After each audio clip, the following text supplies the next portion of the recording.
There is a river that flows from deep within. There is a fountain that frees the soul from sin. Come to the Lord, there is a vast supply. There is a river that never shall run dry. There is a river that flows from deep within. There is a fountain that frees the soul from sin. Come to the Lord, there is a vast supply. There is a river that never shall run dry. There is a river that flows from deep within. There is a fountain that frees the soul from sin. Come to the Lord, there is a vast supply. There is a river that never shall run dry. Praise the name of the Lord. Good morning, my fellow brothers and sisters in the Lord Jesus Christ. I welcome you this morning to the Duck International Ministries Facebook live broadcast, Sunday morning, 8 o'clock. Hallelujah. Can you believe it? 21 December 2025. The year is almost finished. Hallelujah. Almost a new year that is on hand for us here in the flesh, but in the spiritual world, it doesn't matter whether it's 2025, 26, or whatever day it is.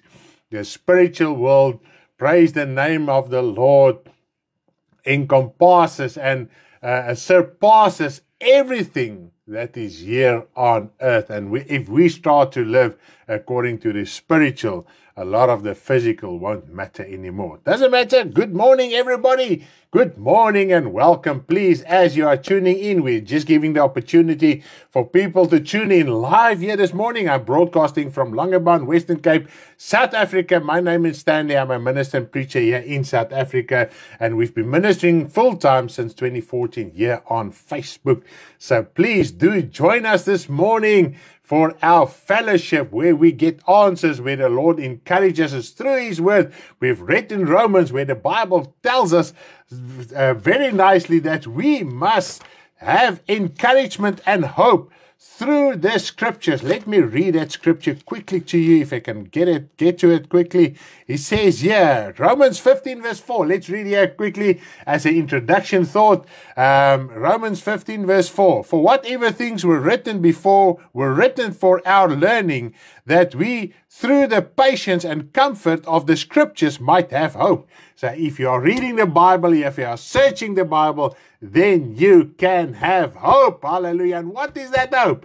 Hope that you will enter eternal life if you conduct your life according to what you read and are taught from the Word of God in spirit and truth. Hallelujah. What is that amazing? We love the Word because the Word endures forever. The scripture says this world will fail. This world will come to an end. But the Word of God will endure forever. And what is quite amazing, a lot of time when we witness to somebody, they will tell us, don't judge me. But we read here in 1 Corinthians as well. It's quite amazing how the Word of God is. He says here in 1 Corinthians, let me read it quickly. 1 Corinthians 6 verses 2 and verse 3. 1 Corinthians 6, verse 2 and 3. Sorry, I'm quick on the scriptures this morning. But, hallelujah, we must find encouragement, admonishment, teaching, hope from the scriptures. Hallelujah. Why is it so important to understand the scripture in spirit and truth and correctly in the correct context? He says, do you not know that the saints will judge the world? And if the world will be judged by you, are you unworthy that thy to judge the smallest matters? Do you not know that we shall judge angels? How much more things that pertain to this life?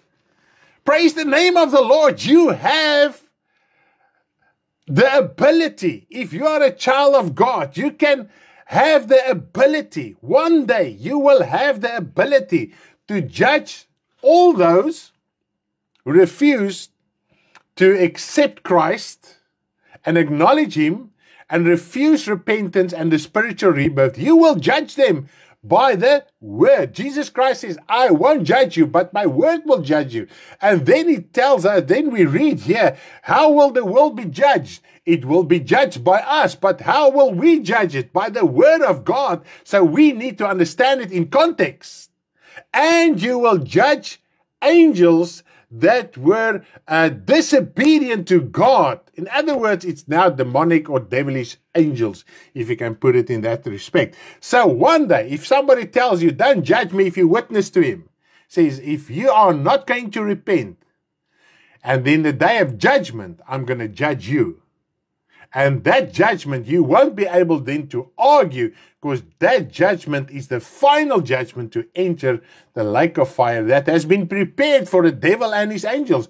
God never prepared the lake of fire for human souls, but human souls decide to be disobedient to God and obedient to the devil, and obviously we will pay the price of our decisions that we've made here on earth. So this is when we read the Bible, we can become sober to understand that the life that we are living, we gonna receive the reward of that life, whether it's eternal life with God, Jesus Christ, and all the angelic beings, or damnation and wrath with Satan and all his demonic beings. Okay, praise the name of the Lord.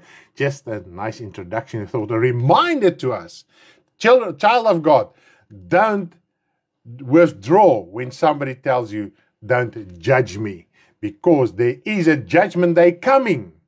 And if you're going to hold and endure until the end and take hold of your life until the end, you are going to judge disobedient people that never gave their life to the Lord, even if it's your spouse or your children or your family. It's scary. All your family and bekendes, those around you that you know, that you grew up with, that you count now as dear friends, if they are disobedient to the gospel and you endure until the end, you're going to judge them at the judgment seat after the second coming and 1,000 years.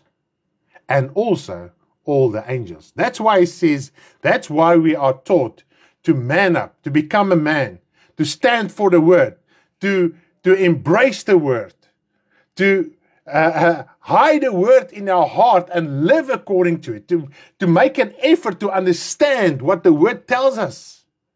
The word must become part of your life, your being, your talk, your thinking, your feeling, your everything. Because if you don't understand it now, and we don't and conduct our lives according to it now, then we also might be judged by someone who we counted as a fellow brother and sister in Christ.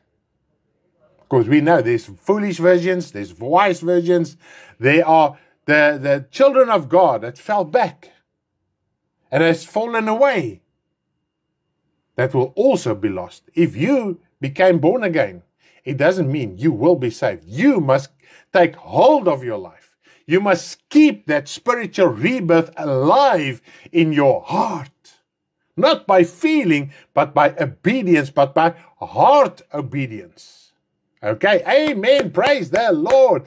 Dit is baie erg om daaraan te dink, dit gaan daar sentiment nie meer wees nie. Daardie oordeel is deel van God se regverdigheid. Ja, en dis die groot ding. There are no sentiment. In the day of judgment, there is no sentiment. You won't be able to argue if you see some of your loved ones, if we are even going to remember it. If you see someone, there's no sentiment in the spiritual world. So you won't feel safe. Say for instance, there's a soul, and that soul was your mother or your spouse or your children here on earth, or cousins or nieces or nephews or anyone else, friends that you had. You are going to judge them. So we must love the people around us so much that we are willing to stand up and stand on the truth of the word and act upon it, and also convey it with our life and also with our words. We must not withdraw. We must not be shy away from the word of God, because the Bible warns us, if we shy away, then Jesus will be shy of us when he comes in his glory of his Father. And we don't want to have that in our lives. We don't want to have that surprise in our lives. We would be saved. We want to be saved, and we want to serve the Lord until the end of our life and the second coming of our Lord Jesus Christ. Hallelujah. Praise the name of the Lord. Now this morning I'm going to talk, serving is more than performing an act. And what is that? If you want to give me an answer here in the comments while we start with prayer, you are most welcome. Serving is more than performing an act. What do I try to say about this? Hallelujah. I had a sentence, already on Thursday, I had a sentence in my mind. Serving is more than an act. And then the next moment I read the scripture and blah, blah, blah. And the whole message just came together. Hallelujah. So yes, but before we are going to get there, let us pray. Hallelujah. Heavenly Father, we do thank you this morning for your kindness and your loving grace, hallelujah, that still draws us while we are alive here on earth. It still draws us. Your Spirit still speaks in our heart to sort out our life, Father, to sort out our minds, our decisions, our choices. We can read the Word of God and make sober, informed choices. We don't have to live in a fairy tale or live in a disillusioned world, Father, this virtual world that is created here on earth, Father. There's a virtual world, and people are living in this virtual world in games and cell phones and television. It's this fantasy tale. Actually, when we look at the world around us, the world are actually living in fantasy, Father, because they live for that television. They live for that social media. They live for that video games, Father.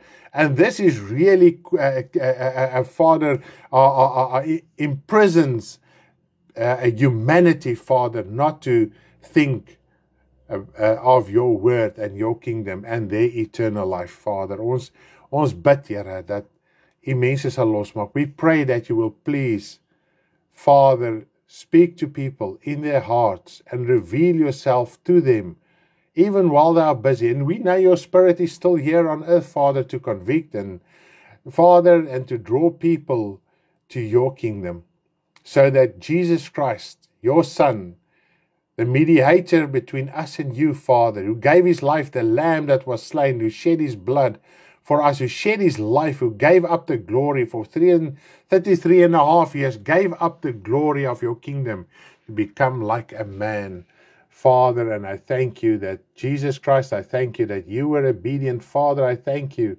that you gave, Father, everything that you had. You manifested it through Abraham and Isaac. You manifested how you will give up your only begotten Son, and you will provide him so that we can be set free from the sin and darkness of this world. Father, we pray this morning, Father, for Shamaine. Ons wil vir haar bid, Vader, en Here, daai infeksie wil net nie opklaar nie, en sy gaan stuur word Tygerberg Hospitaal toe, and we pray for Charmaine, Father, that you will please help her and heal that body. Heal her from that infection, that wound can get healed, Father, in Jesus' name. We do thank you for that, Father. We pray also for Mary. Hemelse Vader, ons vir Mary bid, U is die God van wonders. U is die God van wonders. Vader, ons besef en ons weet in ons drukking is daar baie dinge wat in ons lewe verander en baie dinge wat in ons lewe, wat in ons lewe mee werk. Here my God, maar ons wil vir haar bid dat U vir haar 'n wonder en 'n teken sal doen in haar liggaam. Ewige Vader, asseblief, ons roep U aan, want U is die God van genesing. Vader, U het vir ons die Gees gegee en in die Gees is die genesing van U. En ons bid vir Mary dat hy ten volle sal genees. En ons dank U daarvoor, Vader, in Jesus se naam. Vader, ons bid ook vanoggend vir Isie, terwyl dit haar verjaarsdag is, Here.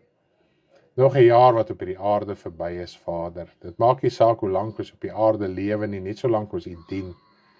En alles wat in haar lewe gebeur, weet ons, dis wat die woord sê, U lei haar na waters waar rus is. Die ewige rus, die ewige heerlikheid. Alreeds op aarde kan ons die rus ingaan deur U Seun Jesus Christus. En ons wil bid, Vader, dat in die jaar wat voorlê, terwyl sy deur 'n geweldige saak gegaan het met die strook wat sy gehad het, en die bloeddruk en die cholesterol en al die dinge in haar liggaam wat net deur mekaar was. Vader, was 'n groot skok geweest, dit was 'n surprise geweest, Vader. Here, en sy het verantwoordelikhede en dinge en mense wat nog van afhanklik is, haar man Koos, Here, is ook so afhanklik van haar, Vader. En ons wil bid dat U haar sal versterk en haar liggaamlik sal genees en geestelik sal oplig, Vader, en die besluite wat hulle moet maak en neem, dat U voor hulle sal uitgaan en die deure sal oopmaak en Vader, hulle het, ek weet, Koos en iets het volle vertroue in U, hulle is voor die aangesig oor alles in hulle lewe.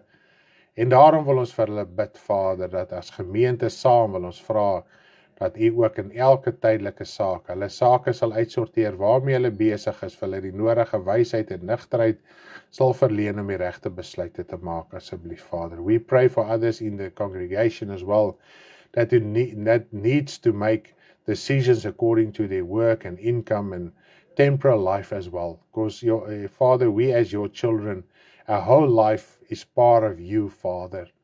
And this is what You said through Your Son, Jesus Christ. If we suffer, Jesus suffer. If we have lack, Jesus lack, because He's in our hearts through the Spirit.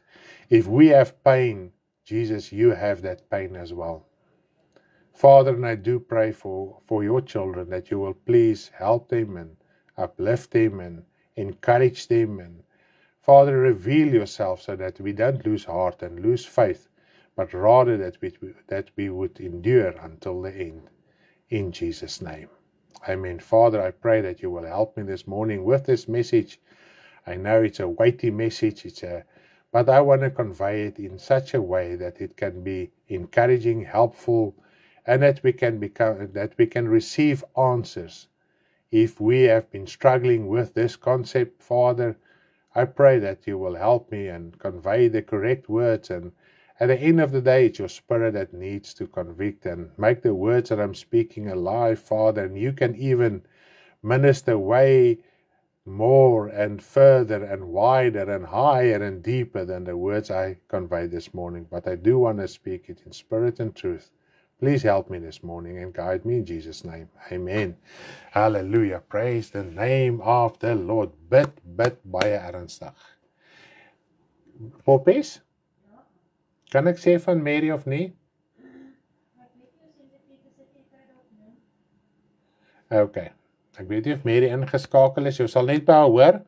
Sy het 'n ernstige saak in haar liggaam. Ons sal net by haar hoor of is dit vir julle kan sê presies wat dit is. Maar op die stadium kan ek net vir julle sê, bid baie ernstig ook vir Mary. En Charmaine het nog infeksie, hulle het haar terug verplaas, ek soek die woord die hele tyd verplaas, Tygerberg toe, sodat hulle die infeksie ook in haar rug kan uitsorteer. Amen, halleluja.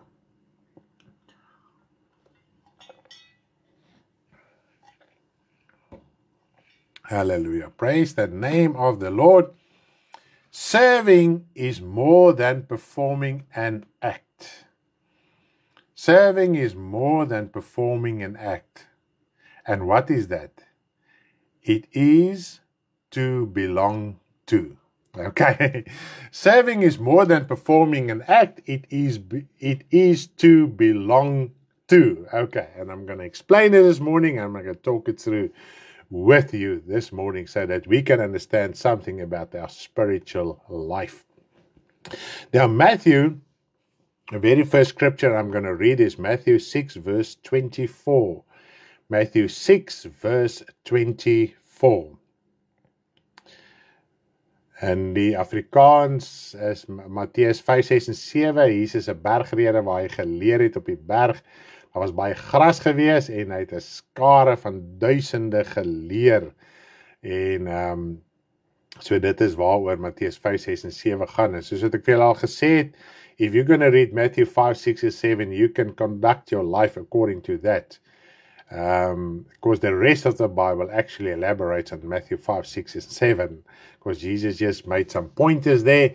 And we're going to see this morning that nothing that is written there contradicts anything, or what other people wrote about the gospel contradicts anything that is written in there. Hallelujah.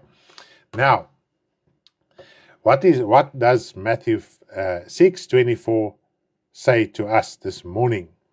No one can serve two masters, okay? For either he will hate the one and love the other, or else he will be loyal to the one and despise the other. You cannot serve God and mammon. And keep in mind, serving is more than performing an act, it is belonging to. So if you read about servanthood in the Bible, it means you belong to, okay? To understand this, we need to know the custom of the day, while Jesus was on earth. Okay, so we need to understand what the custom is. So we need to understand what angle did Jesus come in. En dit is wat ons moet verstaan. Toe Jesus op aarde was, hy het van baie dinge gebruik gemaak, voorbeelde, soos wat die gebruik was in hulle tyd. Okay, so ons gaan dit volg, ons gaan kyk hoe lyk daardie gebruik, en ek dink dan gaan ons ietsie bietjie beter verstaan van Jesus se uitlating wat hy gemaak het. Daar's 'n soortgelyke een in Lukas, en ek gaan bietjie in Lukas dit lekker meer volledig deurlees. Now let's look at the servant. Now in the time of Jesus, the term in the original Greek is slave or bond servant. You'll read in English Bible the word bond servant. It's a servant or a slave, meaning a person was essentially a slave with virtually no rights and legal considered property. So you had no rights, okay? This was fundamentally different from the modern understanding of a hired servant or employee. Okay, so those years of servanthood are different than from our times, okay?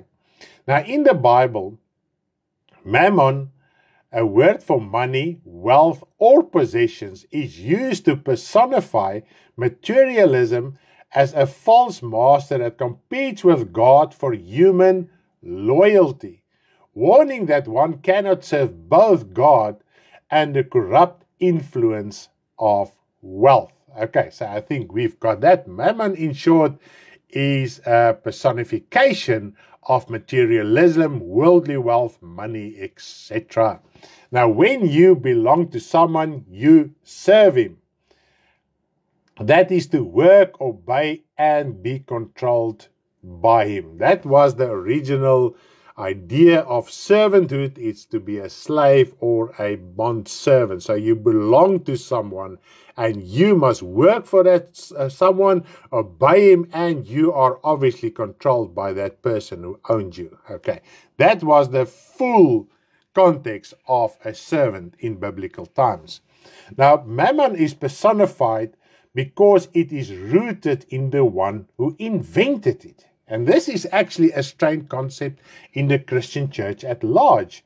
Mammon is personified because it is rooted in the one who invented it.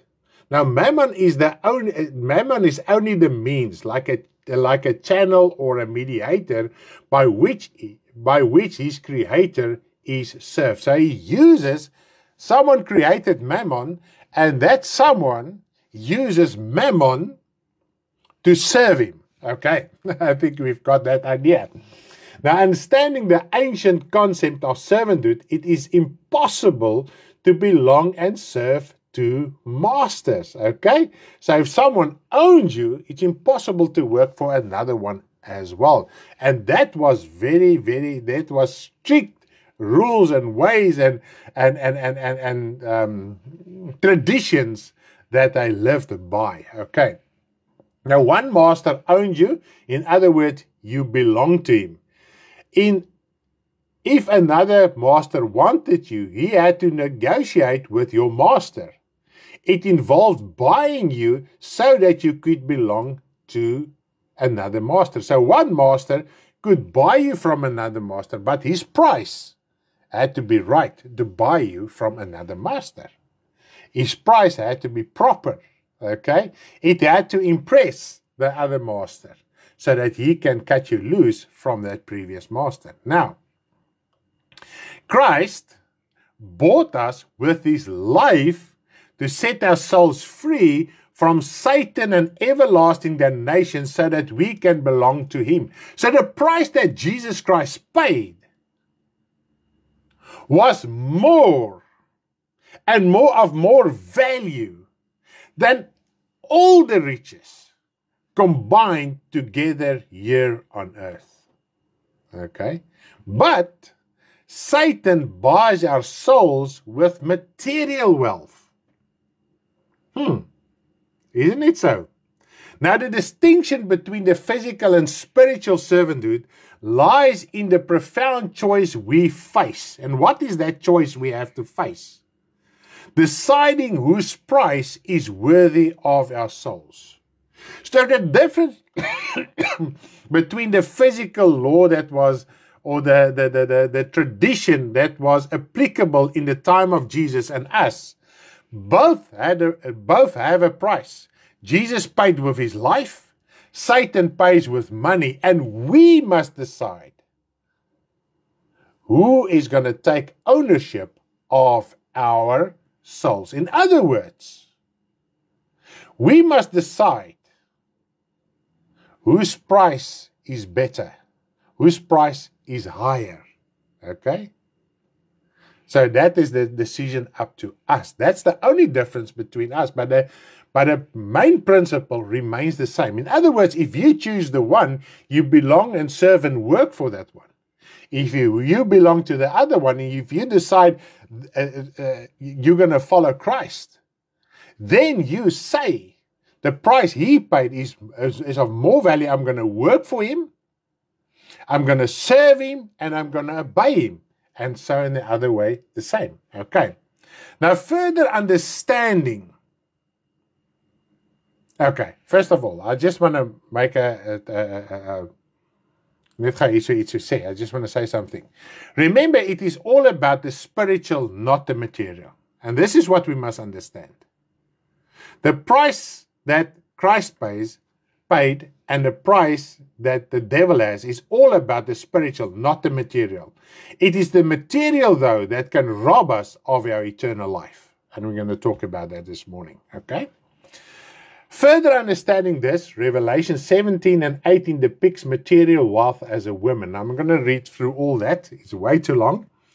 Material wealth is depicted as a woman. Now, that material wealth is not just a certain one or two organizations on earth. It's material wealth. Doesn't matter what you call it, how big or small the organization is that are under the influences of money or uses money. It is depicted as a woman. Okay, right. So material wealth, the women, the mystery harlot Babylon in Revelation 17 and 18 is exactly the same as Mammon. Okay. Everyone who succumbs to worldly wealth is under her control and is worshipping Satan. It's revealed in Revelation 13 that how the women, the harlot woman Babylon, is controlling this spiritual beast, and everybody who is controlled or under the influence of the beast controls humanity. Now, the person who obeys worldly wealth is worshipping the beast, which is worshipping Satan because he created the whole system. And I'm going to talk it through to you this morning. I'm going to show you from the scripture how he creates this wealth. And he has created this wealth, okay? And he didn't want this wealth because he cannot do anything with this wealth in his kingdom.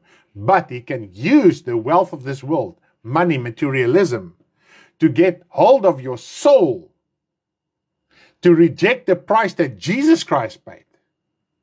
That is why he created materialism, is to get hold of your soul. Okay. Now, the mark of the beast will ultimately show who belongs to God and who to Mammon, the harlot woman, the mystery Babylon. Now, we can now understand why some teachings may undermine the value and truth of these scriptures. So if you are under the control of the beast and the woman is controlling the beast, you are controlled by the harlot woman mystery Babylon, and that is the monetary wealth of this world. Okay, I think we can understand that. Now, one can argue that we do not belong to money, that we do not belong. A lot of people argue like that. I'm not subject to money, rather I use it, indicating that we are in control rather than controlled by it. But are we really not controlled by money? Okay, and worldly wealth. Are we really in control? Dit maak soveel sin as 'n mens se wealth must be locked.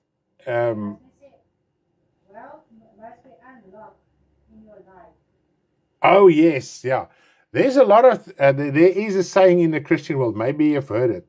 You must unlock wealth in your life here on earth. Meaning money. Meaning worldly wealth, riches of this world. And if you use faith to unlock that, you are actually using Christ. And it's scary to unlock Satan's wealth in your life. Then you are actually under control of Mammon. You are under control of the harlot woman, the mystery Babylon, as written in Revelation 17 and 18. Okay, so what are you unlocking? All right. One could argue that we do not belong to money. Rather, we use it, indicating that we are in control rather than being controlled by it. Now, additionally, we may say that we won't accept the physical mark for the purpose of buying and selling.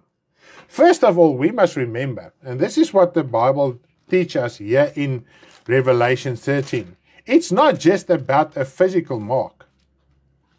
Let us see here quickly. It's about his image. Let's read Revelation 13, verse 15. Revelation 13, verse 15. He was granted power to give breath to the image of the beast, that the image of the beast should both speak and cause as many as would not worship the image of the beast to be killed. Now let's read verse 16 and 17 as well. He causes all, both small and great, rich and poor, free and slave, to receive a mark on their right hand and their forehead, and that no one may buy and sell except one who has the mark or the name of the beast or the number of his name. So we can worship the image of the beast without a mark. I mean, millions of people thus far has died without the physical mark that was implemented in our worldly financial system thus far.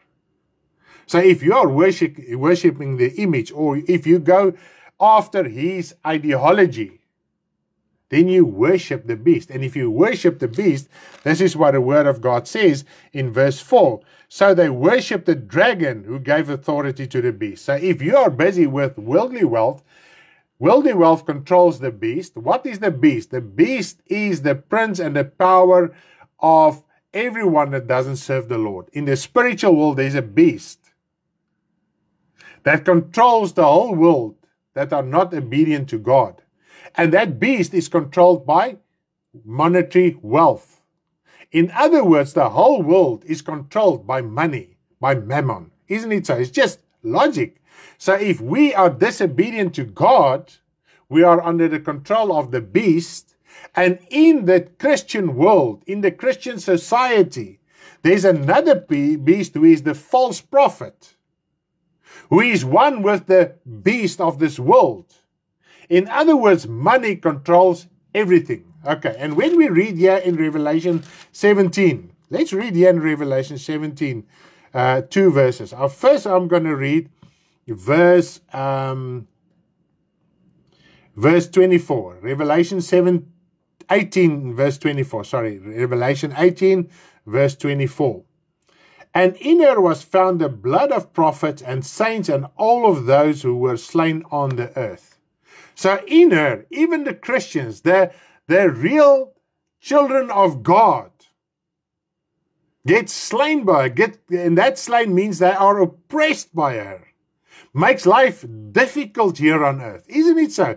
If you are a child of God, you know, and especially if you work for yourself, you know how difficult it is to get a proper income, to get the proper business. You know it. You are slain by the mystery Babylon, the harlot woman, the great city, which is spiritual. It controls everything, the beast and the false Christian church. Because in Revelation 13 from verse 11, it talks about how the false prophet unifies himself with the world. Thus, the worldly thought and manner and pattern and thinking and ways are in the Christian church. If you are walking in a Christian church nowadays, a modern Christian church, it looks like the world. If they don't read out of the Bible, you will think you are at a worldly concert or a motivational speech. Okay? So money is controlling everything.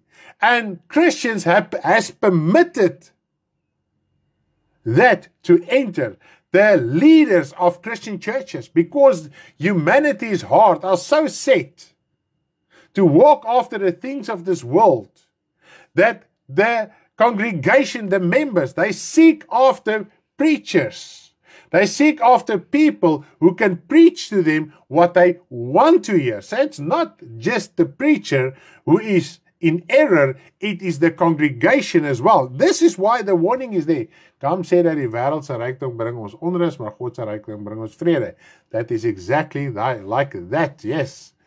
The world gives us unrest, but God gives us peace. Let us read Revelation 18 verse 4. God knows his children will be caught in this, because it is a miracle and a sign to the world. Look what God is doing for me. Look at all the money I've accumulated, the wealth I've accumulated. And in the Christian world, people can testify of monetary wealth, of monetary provisions. But few can testify of real spiritual things. Then they want to make money spiritual, although the temptation comes from the spiritual, which is in the heart. Okay. And I heard another voice from heaven saying, "Come out of her, my people, lest you share in her sins, and lest you receive of her plagues." So if we are under the control of Babylon, we share in the sins that she is slaying the world with, because we get slain by sin. We get destroyed by sin, by the lustful things of this world. And the Lord says, my children, while you are living today, my children, please come out of her. Don't stay there. If you are hearing the voice of God today, and what is the voice of God? The reading of the Bible. This is the voice of the shepherd. You don't have to pray about these scriptures. It's written, it's done, and you must open your heart and accept it. And if we already succumb to worldly wealth now, when we live and there is a mark, we will take that mark for sure. We must make decisions now. We must pay the price now. We must prepare our hearts now. You don't know if you're going to live or die before the mark of the beast or at the end of it? You don't know, because the Bible teach me, the Bible I'm reading, that there will be saints, born again children of God, who will pay the price and that will live until the end of the world when the mark of the beast is implemented. But the majority of the world that has died thus far without Christ has worshipped the image of the beast in any way. The image of the beast is in the Christian church. What is the image of the beast? Self, ego, money, monetary wealth. This is what the Bible says. He will create this image. This is what we read in Revelation 13 from verse 11. He will create an image and he will give that image a mouth to speak. Money speaks, wealth speaks, money speaks. The one with the money has the voice. And this is the voice that is speaking to us every single day. This is the voice of the dragon, enticing us and tempting us. Monetary wealth. Satan tempted Jesus Christ when he was in the desert after he was baptized. And let us read that scripture to you. Okay? That is Luke 4 verses 5 up till verse 8. Luke 4 verses 5 up till verse 8. This message this morning is about opening our hearts, accepting and accept what the Word of God tells us. I just try to explain to you and give you examples of a few scriptures so that we can understand what the scripture is saying, that we can make informed decisions. Okay? Luke 4 verses 5 up till verse 8. Then the devil takes him up on a high mountain, showed him all the kingdoms of the world in a moment of time. All the kingdoms of the world. Okay? Not just South Africa, not just America, not just Europe, not just the Roman Catholics, not just the Illuminati, not just the Freemasons.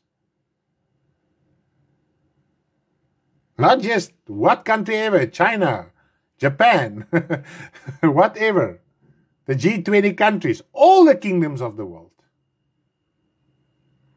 Okay? And the devil said to him, all this authority, remember, listen, focus, understand what the Bible is telling us this morning. This is the voice of the shepherd. And this authority, the world has authority. In Revelation 13, we read that God reveals here, it is given to the beast to war against the saints and to overcome them. In verse 7, it was granted to him to make war against the saints. That's verse 7. Revelation 13 verse 7. That concurs with Revelation 18 verse 24 that we've just read. And to overcome them. And the authority was given him over every tribe, tongue, and nation. Every tribe, every tongue, every nation. Including the physical Israel. Okay? Israel is a country just like the rest of the world. And the world and the Christians at large make it a bigger thing as it must be. Okay? Every tribe, every tongue, every nation. Including the physical Israel.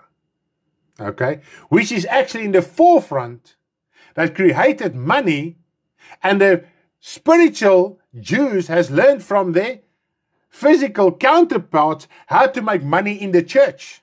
Because they were busy making money while Jesus, in the synagogues, in the temple, while Jesus was on earth. That's why he drove out the money changers and those who sell pigeons and doves and oxen. They had a way to make money within the church, within the temple. They used God. And this is how Islam came into being as well. Using and forcing a religion down to make money, to create wealth. And the false Christian church is exactly there. It's not something that still has to come. It is already there for years and decades already. They set the pace. Christians write books, how to make money like the Jews. And all major religions in the world is all about money. The root of all evil is money. My children, come out of her. Come out. Understand what I'm telling you today. Open your hearts so that God can set you free, because money is a chain. Money is a prison. All authority I will give you, and their glory. For this has been delivered to me. Satan speaking here. It's been delivered to me, and I give it to whomever I wish. So Satan says, if you worship me, I will give you the authority and the glory of this world as I wish. And unfortunately, this is why the Bible says this world, die wêreld is onwys, die wêreld is dwaas in vergelyking met die evangelie. Why? Because Satan, how many billions of people are actually worshipping Satan? And he only gives to 1% this, what he is saying here. Although the majority of the world, including Christians, who say they are born again even, don't get this wealth that he promises to Jesus. And Jesus knew this unrighteousness, because it's the unrighteous mammon. Worldly wealth, where money comes into play, there's unrighteousness. Doesn't matter how righteous it seems to be. Even in charity, I think one of the most profitable businesses in the world is charity. Okay, it's actually scary. I, as a minister, we've been there. We've been brushed shoulders with a lot of these charity organizations, because everybody wants to get you on board. Then you see the unrighteousness. The only ones who's profiting from the charity is the organizers. Someone phoned me about 3-4 years ago, and he said he's investing, like they are talking now, this is how it gets, we know this is how the Christian world is talking. He's investing money in some Christian church, society, thingy, een of ander kerk. And eventually he realized they take all his money. Now, he had at that time, I don't know if he still have the business. I have no contact with that person. He had a lucrative business, and he gave abundantly. And eventually he found out they were more on a golf course than doing the charity work. I saw it even here in Langebaan. One day I was on the beach. It's actually scary to think, to understand these things. So I don't think charity organizations are that pious and good and noble. Trust me. Okay? That's why I'm going to talk to you this morning. Where should I give? How should I give? What is the thing now this morning, Stanley? What are you talking about? It's strange things to my ears. Yes, it is. The first time I read these things, it was strange to me as well. But then I read all the scriptures, and I gulped up the word of God, and I read and I read and I read and I read until I understood something. Okay. Therefore, if you will worship me, all will be yours. Now the devil is telling it to Jesus. And Jesus answered and said to him, "Get behind me, Satan, for it is written, you shall worship the Lord your God, and him only you shall serve." So he knew. Hallelujah. You cannot sell your soul for worldly wealth and money, because Satan is the God thereof and is in righteous. He is hatred. He is a hard master. And the first time when I understood that Satan cannot even use this world for his own kingdom. He wanted to give it to Jesus because he knew I can't do anything with it except enticing and tempting people to serve the temporal physical world that's going to come to an end to get hold of their souls. So it's a fight about souls. It's a strife about souls. We must decide whose price is better. Satan's monetary wealth that you don't even get. You only get debt on debt on debt. or Jesus Christ's price that he paid with his life. Satan cannot even pay with his life. He uses something to lure you away and entice you to have your soul in eternal damnation at the end of the day in the lake of fire, where the beast and the false prophet will be. Okay, and the dragon, Satan himself. Now, Paul and John confirmed that this whole world belongs to Satan. Now, the one scripture is in 2 Corinthians 4, verses 3 and 4, where Paul states, the God of this world has blinded us. A lot of people get blinded by the God of this world. And how do we get blinded by the God of this world? This 2 Corinthians 4, verses 3 and 4, is by presenting worldly wealth to us. Okay? Unlock the riches of this world in your life. In other words, worship Mammon. Worship and be controlled by the harlot woman Babylon. And also John wrote to us, 1 John 5:19, the whole world lies in the sway, that's in the power, in the grip, in the control of the wicked one. So Jesus Christ paid that price so we can get out of the wicked one. We need to understand what we read about this is that God revealed what is. And I need you to understand this. God revealed and reveals through the word of God what is. It is not a scare tactic, but rather a revelation to his children, to you as a child of God, so that we can understand what is, and whatever we try to do cannot change it. Because we try to change things. We cannot change things about what is. The devil is there and he entices us, and God is there, and Jesus Christ is there, and angelic beings is there. There's heaven and there's hell, and we cannot change that. You are a soul in this world.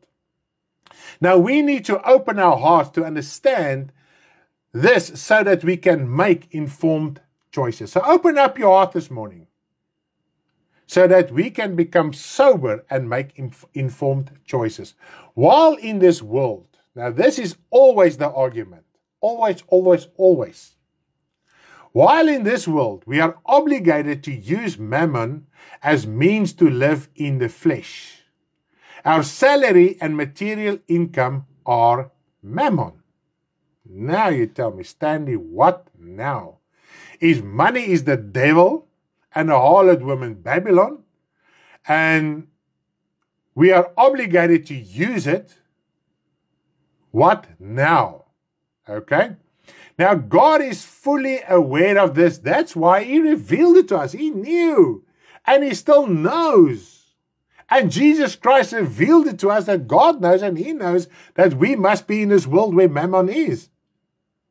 Thus, we are given the warning to understand what it is, how to conduct your life in this material mammon world. Okay. Now, Jesus taught a parable about this, about the difference between serving mammon and using mammon. And there is a difference. There's a big difference between serving mammon and using mammon. Okay. Now, this parable and its conclusion are about money and the consequences of using it and distributing it unwisely. We will read through it and you'll see it. So the whole parable that we're gonna look at is all about money, how to use it, and to whom you must distribute your money. Okay. This is the basis for understanding whether to worship or use mammon. Now that is in Luke 16 from verse 1 up till verse 18. I'm just going to stand still at a concluding part of this parable. I'm not going to read everything, but in its most basic form, it is a steward, a bestuurder, a manager who didn't do business properly. He was a little bit crooked in his business way, so he made some decisions.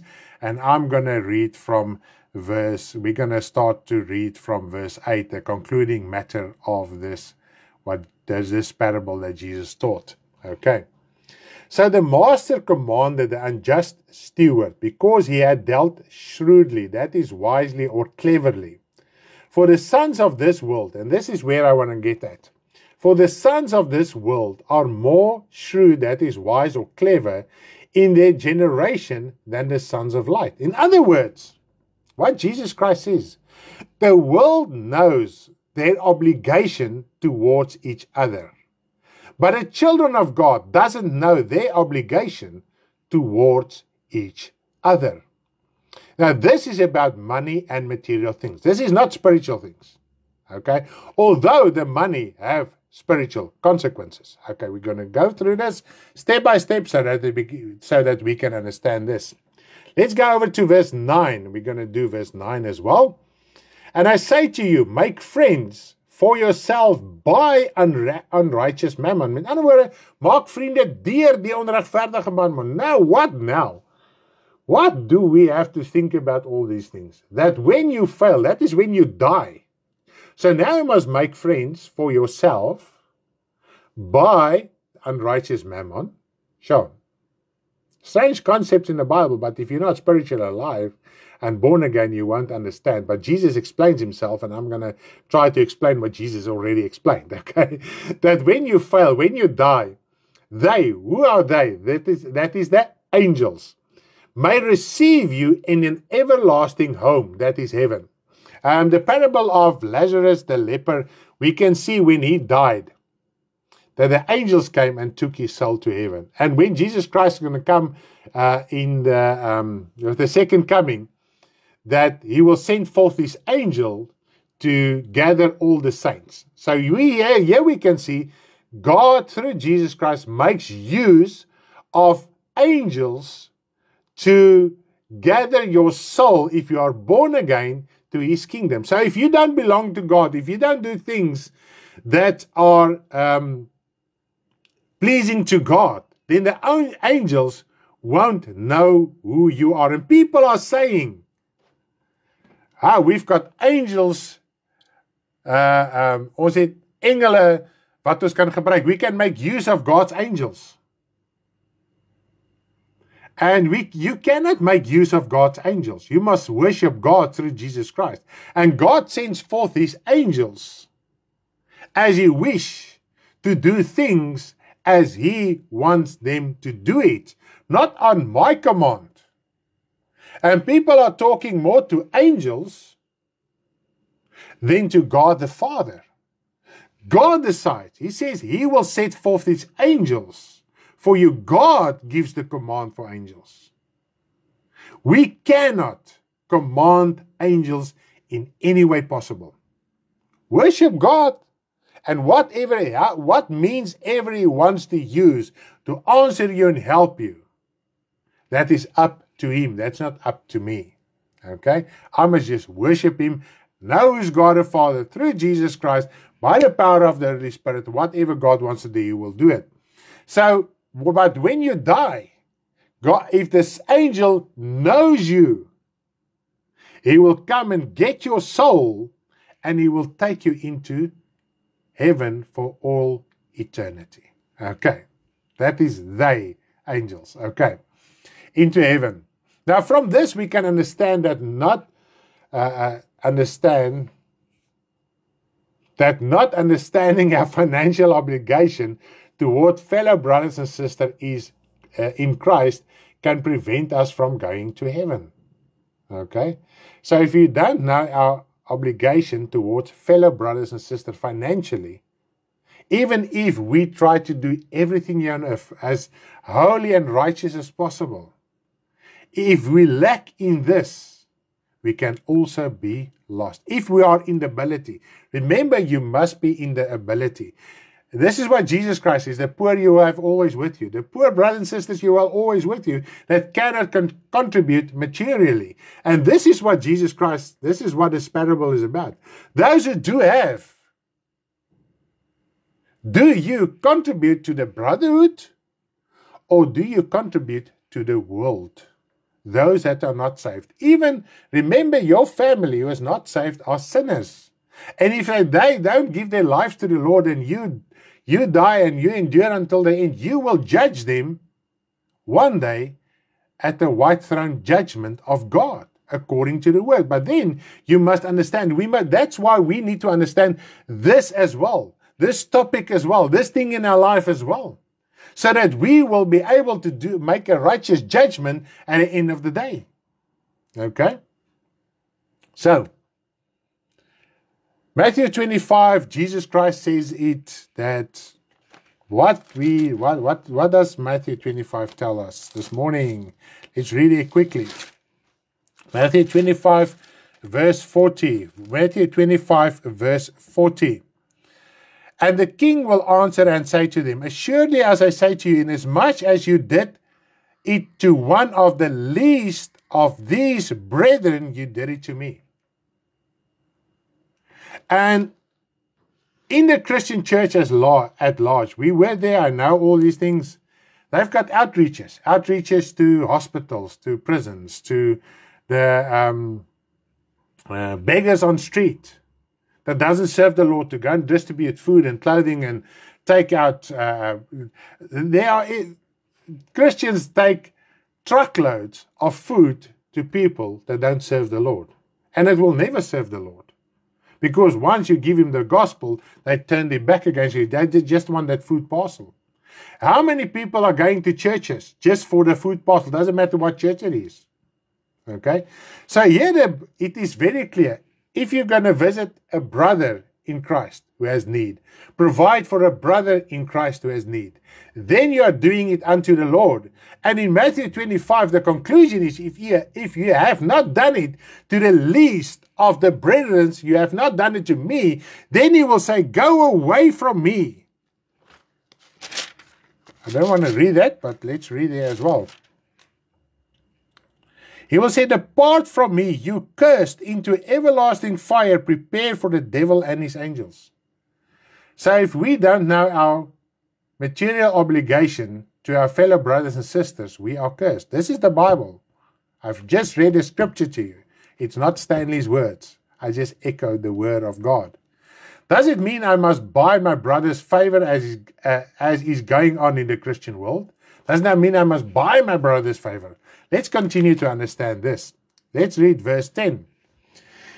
He who is faithful in what is least. What is least? Is faithful in much, and who is unjust in what is least is unjust also in much. Now, what is this least? Okay. Therefore, if you have been faithful in the unrighteous mammon, who will commit to you, to your trust, the true riches? So who is the least? It is mammon. Its price is less than the price that Jesus Christ paid, and we choose to argue against the price that Christ has paid to get hold and be under control of mammon, the unrighteous. And what is the true riches? We're going to talk about that this morning. And if you have not been faithful in what is another man's, who will give you what is your own? What did Jesus say to the devil said to Jesus? It's mine. Yet Jesus Christ says, this monetary wealth, mammon, is someone else's. It's the devil's. But while we are here on earth, God knows we must use it. We must live by mammon. But we must use it in a righteous way according to the scriptures that has been laid down to us. Who will give you what is your own? What is your own? Your soul is your own. Once you become born again, your eternal life is your own. So are we willing to deny and exchange it for what is least, for what is mammon? And we need to make that decision. And today you don't have to be a millionaire to be covetous of money or to be under control of money and mammon. You can be poor, you can be without job today and be under control and serving mammon. Okay? It is possible. Okay, let's continue. Verse 13. Now, no servant can serve two masters. I think now we can understand something. And this is what is in the church today. We serve money and we serve God. No, you cannot. You think you are busy serving God by mammon. No, you are not. Okay? For either you will hate the one and love the other, or you'll be loyal to the one and despise the other. You cannot serve God and mammon. Now we'll see in verse 14 how Jesus Christ was despised. By whom? Verse 14. Now the Pharisees, who were lovers of money. Remember, lovers of money. Not all Pharisees was lovers of money, but the majority was lovers of money. Also heard these things, and they derided, that is, mocked him. They ridiculed him. They made fun of him to humiliate him, pass remarks. They laughed at him. This is what they do. And isn't it the case when you minister about this and when you talk about this, you get derided, you get ridiculed, you get mocked. You are made fun of. You also need money. Yes, I know, I need money. You are absolutely 100% correct. But we must have a sound concept, a healthy concept, according to the Word of God, how to earn money and how to distribute what we have, where to give what we have. If we have, if you don't have, you don't have. Don't feel guilty about this. Okay? And it doesn't mean if you have your own business, you are worshipping mammon. It doesn't mean if you have a top job at some corporate company, you are worshipping mammon. Okay? And he said to them, you are those who justify yourself before men. Now this is the basis and reason for worshipping mammon. You justify yourself before men. But God knows your hearts. It's to be like the neighbor. If the neighbor got something new, I must have it. And the greed and the lust comes through television, through cell phone, through social media, through conversations. Okay? For what is highly esteemed among men is an abomination in the sight of God. And this is the basis of worshipping mammon and not worshipping mammon. Most of the time, we despise our own brothers that are poor, bedridden, sick, ill. We have millions of things to say. Why can't my brother do this and this and this and this and this and that? Do you know his circumstances? Do you know his life? Go and stay with your brother a month or two. I think then you will change your mocking. You will change your passing remarks, your unrighteous judgment towards your brother. But then in the same time, in the same words, we regard the world highly. We esteem the world highly because they are so wise. Look at that person. He's making this millions and he's doing this and he's doing this and all his decisions are just falling into place. The devil is looking after him. That's why. And while the devil is looking after him, he's got his soul in his grip, in his power. Instead of looking beyond people's, what you see here, and realize their soul, there's a problem in their soul. Satan has got hold of their soul instead of esteeming them highly in the flesh. Oh, that is Dr. So-and-so, that is Professor so-and-so. Yes, in the flesh they can do, and whatever they do it to their utmost ability, to the best of their ability. If you go to a doctor, you want to be at the best doctor, so he can help you in the flesh. But then we esteem him so highly that we verag ons broeder wat nie dit het nie. Then we mock, we deride him. We look down upon him. Instead of saying, wow, I've got a few rand, I've got something, I will help, I will sort out. Now, when we look at the early church, they brought the money also to the apostles, and they distributed as needed. Because he knew, that in the early church they knew, if they would just give to each other, at the end of the day, they will give also out of incorrectly. Because we know people can come with a sorry face. En dis jammer om dit te sê, daar was mense in ons gemeente wat in hierdie bediening was, net om geld te kry. Hulle het gedink, hier gaan hulle nou die jackpot slaan. Dan kom hulle nie agter nie, dan draai hulle teen ons en hulle is weg. Sou daai persoon jou in die hande gekry het, en persoonlik jou gekontak het, het jy nou nog vir hom gesorg.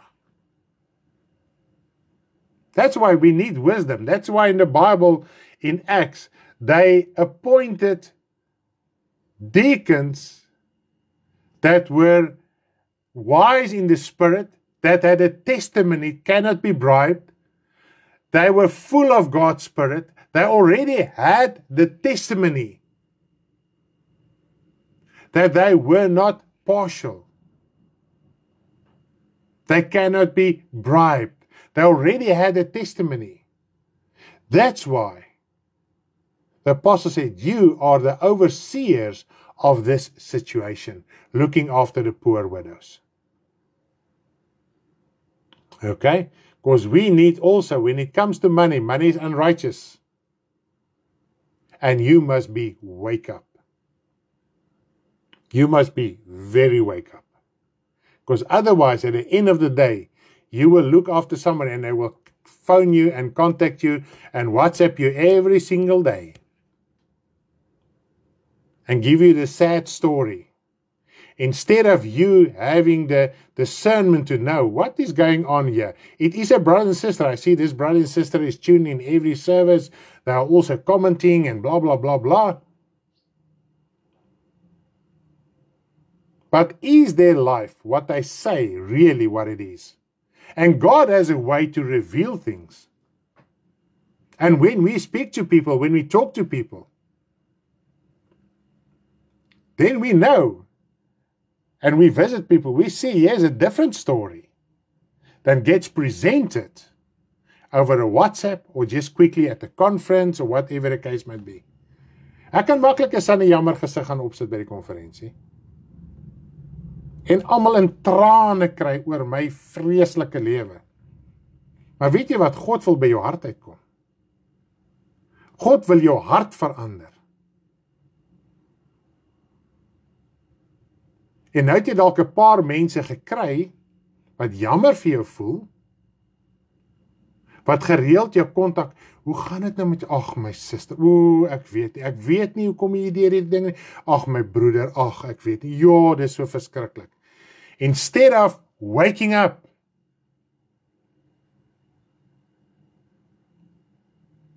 een broer en suster wat werklik die Here dien, sal nie dag en nag rondloop en hulle self bejammer nie.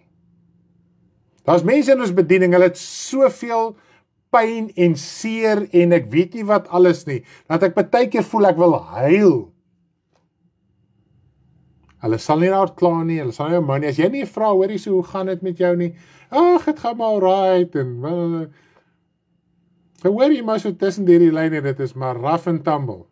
So nou kom maar 'n bietjie uitbarsting en huil, en daai tipe van ding.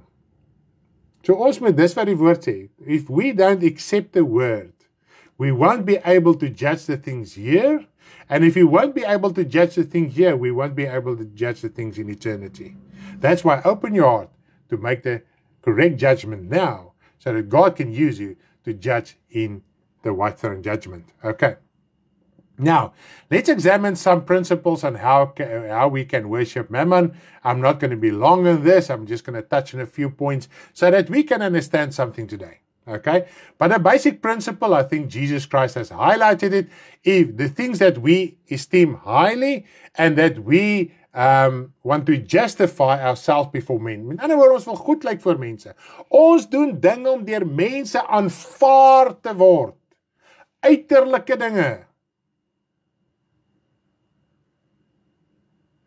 Of dit nou deur geld is, of maak nie saak wat nie. Ons doen dinge in die sigbare, om aanvaar te word deur mense wat in elk geval nie die Here wil dien nie. So ons wil in guns by wees, by die ou wat nog besig is met die valse evangelie. Ons wil in guns wees by die ou wat nog besig is met die wêreld. You are not busy worshiping Lord. What is the image of the beast? The self. Self and everything that can help you to boast and boost and elevate self. Some has millions to do it, some has thousands, some has hundreds, some has tens, but you use it to look good to other people so that they can esteem you highly than you think great about yourself. Okay. This is the basic principle. And the root of everything is mammon. It's money. Okay. Galatians 1 verse 10. Galatians 1 verse 10. Let's read it quickly. Galatians 1 verse 10. For do I now persuade men or God, or do I seek to please men? For if I still pleased men, I would not be a bond servant belonging or serve Christ. Okay? So if I seek to be in this, to seek to please men, even if I don't get any financial reward out of this or profit out of that specific relationship, I'm doing things to please that person, then I'm not serving Christ. When I read this, now the scriptures prior to Galatians 1 is where he's talking, is my gospel according to men. If anyone come and preach a gospel, whether it's an angel or a person, contrary to the sound gospel, let him be accursed. We put ourselves in a situation, because remember, we get judged by the word of God, and this is what the word of God says. He's cleansing his threshing floor. His judgment starts with his people, with his house, with his home. You are part of the home of Christ if you are born again. And how does God judge us? How does God cleanse his threshing floor? It's by the word of God.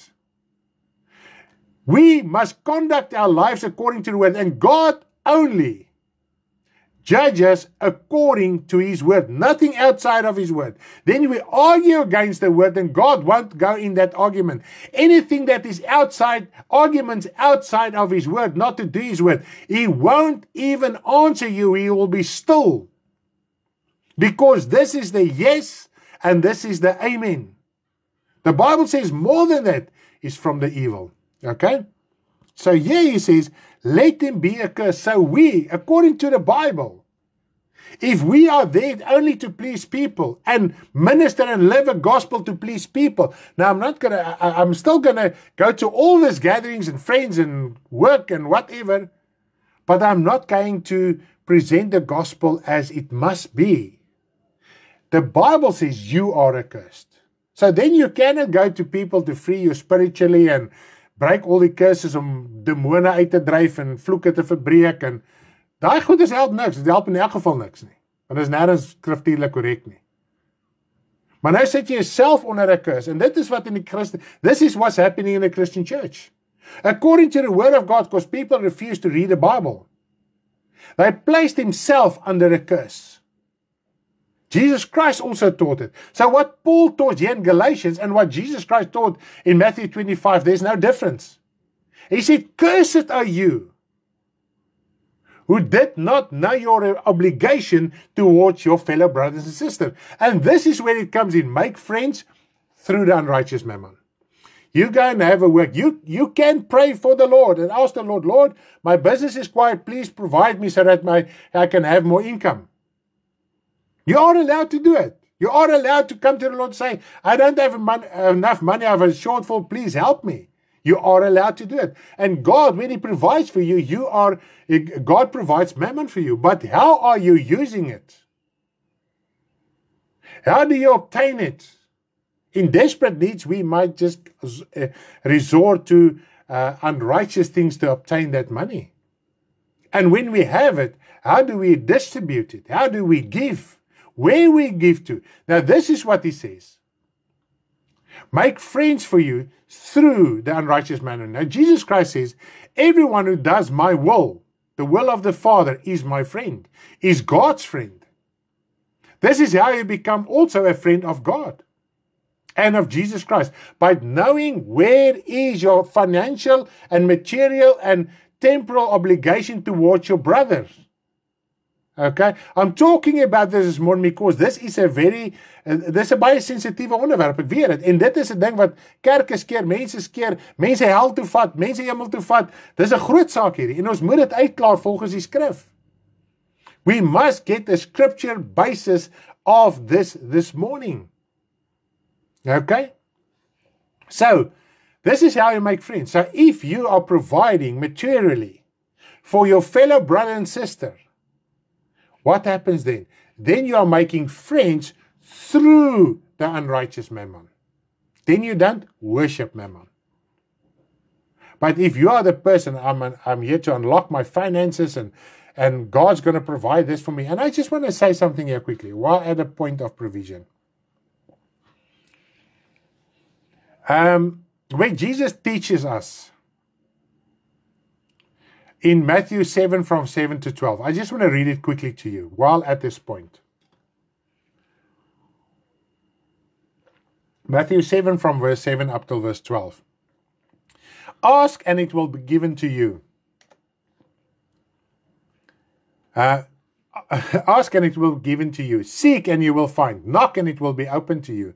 For everyone who asks receives, and he who seeks finds, and to whom knocks will be opened. Or what man is there among you, if his son asks for bread, will give him a stone? Or if he asks for a fish, will give him a serpent? If you then, being evil, know how to give good gifts to your children, how much more will your Father who is in heaven give good things to those who ask him? Therefore, whatever you want men to do to you, do also to them, for this is the law and the prophets. So if you want financial provision for yourself, give to your brothers as well. Open your heart.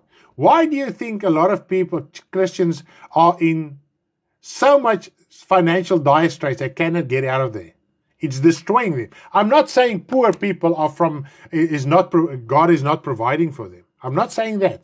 You can get in such a situation that you will feel you can even commit suicide.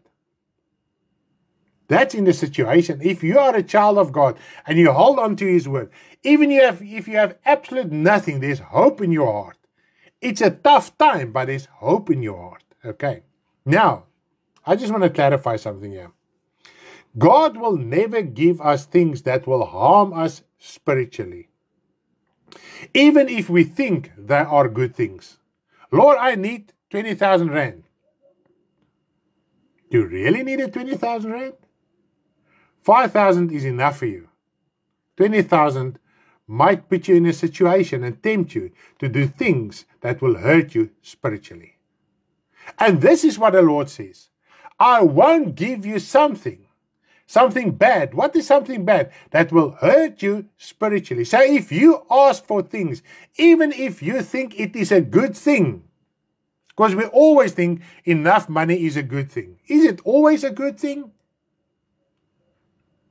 If whatever you ask for will hurt you spiritually, God won't give it to you.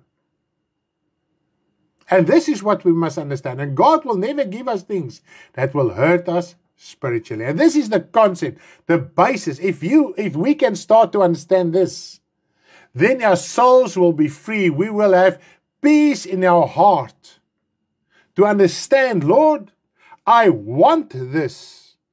But at the end of the day, it might just hurt me spiritually. Even if it can provide for you financially, and you can become financially wealthy. If it will steal your soul, the Lord won't provide for you. And this is where the frustration comes in. And if we don't understand this is where the frustration in our spiritual world life lies. Because we still measure our relationship with God according to our material things. If we have lack, then God is with me, not with me, He doesn't love me, He forgot about me. It's impossible. All those accusations against God, that is mocking, deriding, laughing actually at the Lord.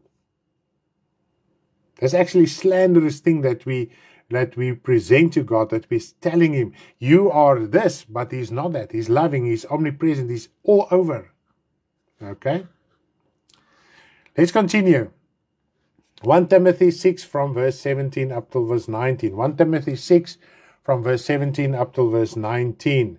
Command those who are rich in this present age not to be haughty, nor to trust in uncertain riches, but in the living God, who gives us richly all things to enjoy. Let him do good, that they be rich in good works, ready to give, willing to share, storing up for themselves a good foundation for the time to come, that they may lay hold on eternal life. So here we see Paul is just elaborating on the parable Jesus taught. If Paul ever heard that parable, we don't know. But because he had the same spirit as Jesus Christ, he wrote exactly the same things, just in different words. Okay? That they may lay hold of eternal life. So we as children of God, there is things that the Word of God says, who gives richly to enjoy. The money that you have, that you need to have to make your life and whatever you need in your daily life, the money is there. But then there are that money that you can give to someone. To whom do we give it? And this is what he says, let him be rich in good works. In other words, in those times, in the church where Timothy was a pastor at, and he was an evangelist, but he was a pastor, he was an overseer, there were rich people in his church. And he says, tell them not to trust in that money, but also distribute some of those wealth so that all the brothers can enjoy something here and can live and can go on with the temporal life. Instead of taking that money and giving to someone in the world. And this is the thing, when someone presents himself as this very flamboyant, rich person, people open their heart to keep on contributing to their cause, to enrich them even more. Isn't it so? One even easily gives to someone who is rich already, who is someone already. But this is where the challenge in the Christian church is. This is what Jesus Christ says. Invite those that cannot invite you. Don't invite your family and don't invite your friends that can repay you maybe one day with an invitation back. But invite those that cannot invite you, that cannot help you and support you financially. If you have the ability. If you don't have the ability, you don't have it. I want to reiterate it. Please don't feel guilty if you don't have. James 4 verse 4. James 4 verse 4. Adulterers and adulteresses, do you not know that friendship with the world is enmity with God? Whoever therefore wants to be a friend of the world makes himself an enemy of God. So if you want provisions to be a friend of this world and to please the things of this world and the people of this world, it is enmity with God. And here we see even James confirmed what Jesus wrote and even what Paul wrote. And I believe they didn't know about each other's letters. So it was the same spirit, just saying it in a different way, but exactly the same thing. Because if we want to please men and be esteemed highly in this world, it means we have friendship with this world. Okay. 1 John 2 verses 15 up till verse 17.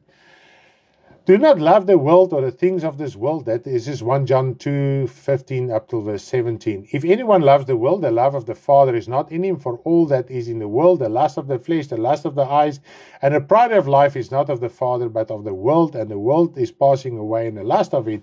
But he who does the will of God abides forever. So if we are doing the will of God according to our financials as well, remember I'm just focusing on financial, not other stuff, spiritual stuff, but it does have spiritual consequences. If we don't know what is our obligation, we won't enter into eternal life. And even Paul and James and John wrote about this. Okay, I think we can see the scriptures. Now, one last scripture. I'm going to conclude then with my message. 1 Corinthians 7, verse 29 up till verse 31. 1 Corinthians 7, verse 29 up till verse 31. But this I say, brethren, the time is short, so that from now on, even those who have wives should not be as though they had none. And this is where it comes in, where your partner doesn't serve the Lord with you. You cannot wait for your partner. You must carry on and continue serving the Lord. Okay?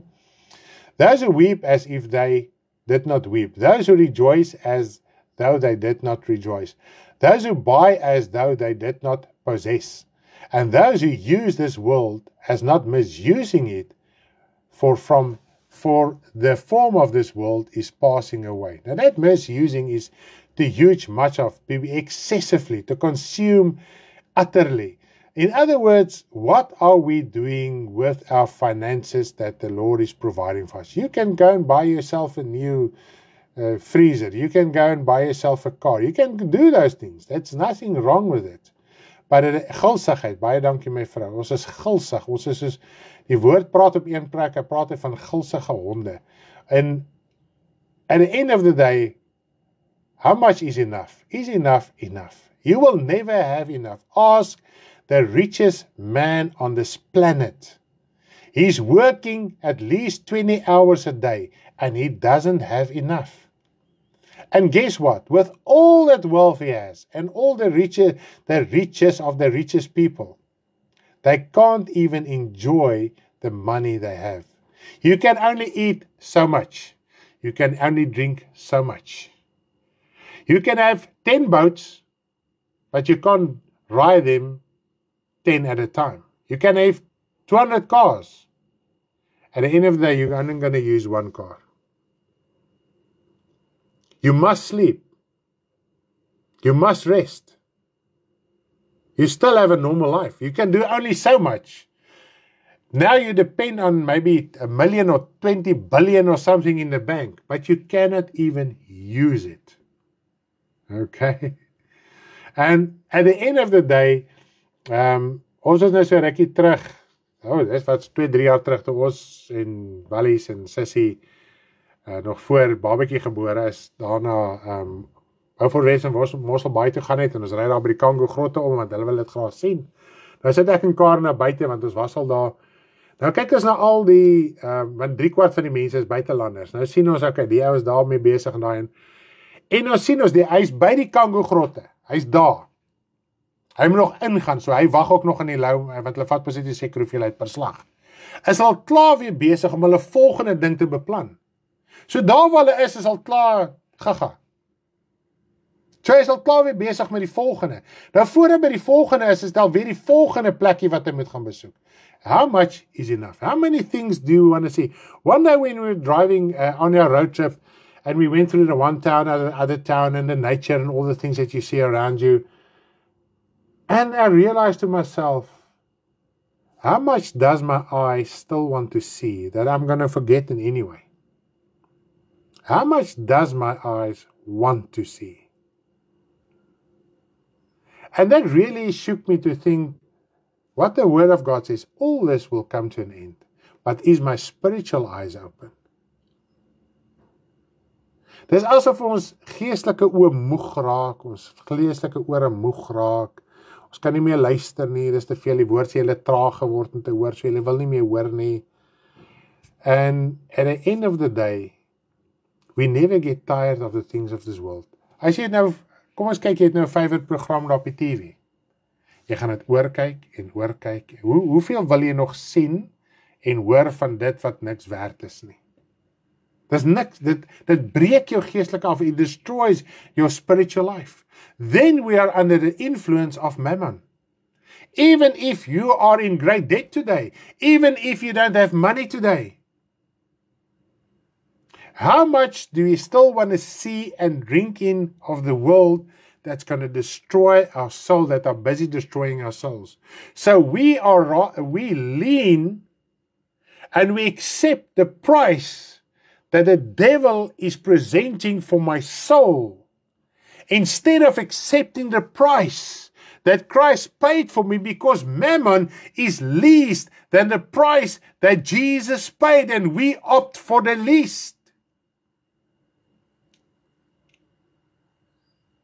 Al die dinge is so vermoeiend. Prediker 1 vers 8. Geen mens kan dit uitspreek nie. Die oog kry nie genoeg van sien nie en die oor word nie vol van hoor nie. How many things of this world do you still want to look at? Instead of closing your eyes and start seeking the Father and talk to Him, cut yourself. That's why I close my eyes. Because if my eyes is open and I pray, I look at everything around me. I just close my eyes to cut myself off from the world. That's all. That's why I'm doing it. Even if it's dark at night, when you switch off all the lights, I still close my eyes. Just to shut me off from this world. So I can talk with the Father, so that I can understand in my heart and in my mind what the kingdom of God is about. Read the Bible. The sin you are doing is over and over and over and over again. Think about it. You can't wait to get home to watch this and do that and do that. Think soberly today. You're doing the same thing over and over and over again that are luring and deceiving you and have your soul under its grip and power. Get out from that. Rather read the Bible over and over and over. Get the audio Bible, listening to it over and over and over again. Pray over and over and over again. Because that is when you are investing and proving to accept the price of Jesus Christ instead the price of the devil. Amen. May you have a blessed day. Thank you that you were tuned in. We are not going to have a prayer meeting this evening. We'll keep you posted of the week's services. But tonight we're not going to have a prayer meeting. Just to inform you, ons gaan nie vanaand 'n gebedsbyeenkoms hou nie. So ons gaan julle inlig en soos wat die week aangaan met die dienstye en al die tipe van goedjies. Maar nietemin mag julle 'n wonderlike dag verder hê. Wees geseënd in die Here. Dien die Here met alle blydskap en ons het so mooi gehoor die boodskap. Moenie laat die evangelie las raak nie. Nie die tyd ook. Gaan deur met die Here, man, vergeet nie die wêreldse goedes. Vergeet al die fancy goed van die wêreld en die versoekinge van die wêreld. Dit is tydelik. As jy weer sien, is die 1 Januarie, 2 Januarie in die grind, is al hierdie lekker en anyway weg. En dat jou siel net skade gelei. So bou jou geestelike lewe op en jy gaan vrede in jou hart ook verder hê. Mag jy 'n wonderlike, lieflike dag in die Here hê. Bye bye. Bless you all. Amen. Amen. Stunning sermon, a message full of messages and soberness up. Thank you, Father. See what an amazing message today. Definitely eye-opening. Have a blessed day. Amen. Hallelujah.